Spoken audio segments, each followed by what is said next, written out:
لا لا لا لا لا، بص بقى، انت الكوتشينه دي انت حافظها، انت حافظ ال 54، انت حافظ ال 54 كارت ازاي يا عم الحاج؟ في ناس يا جماعه تيجي تلعبهم. يعني انت في المجال بتاع خفة اليد ده ممكن تقابل نوعين من الناس.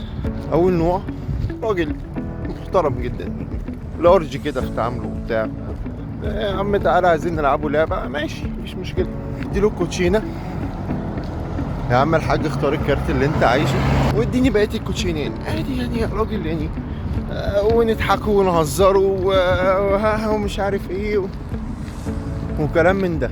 ودي بتبقى احسن واحد فيهم. ليه؟ لان انا اصلا يعني غرضي من اللعب او غرضي من الخفة دي اولا هواية، انا بحب اللعب وبحب التصوير من وانا صغير، يعني بحب التصوير، اجيب صحابي عندي في البيت ونقعد نصوروا فيديوهات واحنا صغيرين قوي، وكنت اعمل فيها بابا بقى والبس حبايه كده واعمل كرش ومش عارف ايه وكلام من ده. يعني تاني واحد بقى ممكن تقابله في المجال بتاع خفة اليد ده، واحد يقعد يقول لك لا لا بص بقى، انت الكوتشينه دي خلي بالك فيها، مش خلي بالك، انا فاهم كويس جدا انت بتعمل ايه.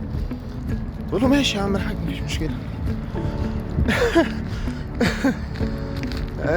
امسك الكوتشينه يا عم الحاج، اختار الكارت اللي انت عايزه، او لو ما كانتش خدها بالكوتشينه واخدها بحاجه تانية وماشي، تديله الكارت تفرجوا. ده لسه على فكره الموقف اللي هحكوا لكم ده حصل معايا اول امبارح.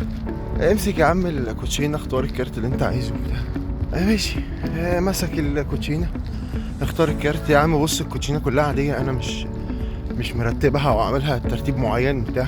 لا لا لا لا لا، بص بقى، انت الكوتشينه دي انت حافظها، انت حافظ ال 54، انت حافظ ال 54 كارت ازاي يا عم الحاج؟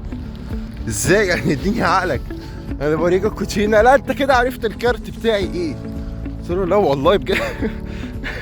الناس دي يعني حاجه حلوه وحاجه وحشه. حاجه حلوه ان انت كده لافت الانتباه، وكده انت مجننهم وعايزين يعرفوا انت بتعمل كده ازاي. حاجه وحشه ان انت يعني انا جايين نضحك، احنا جايين نهزر، احنا جايين يعني اليوم مثلا طالعين من الشغل او كنا في خروجه بتاع فبنفك الجو، مش عايز منك فلوس، يعني انت فاهم.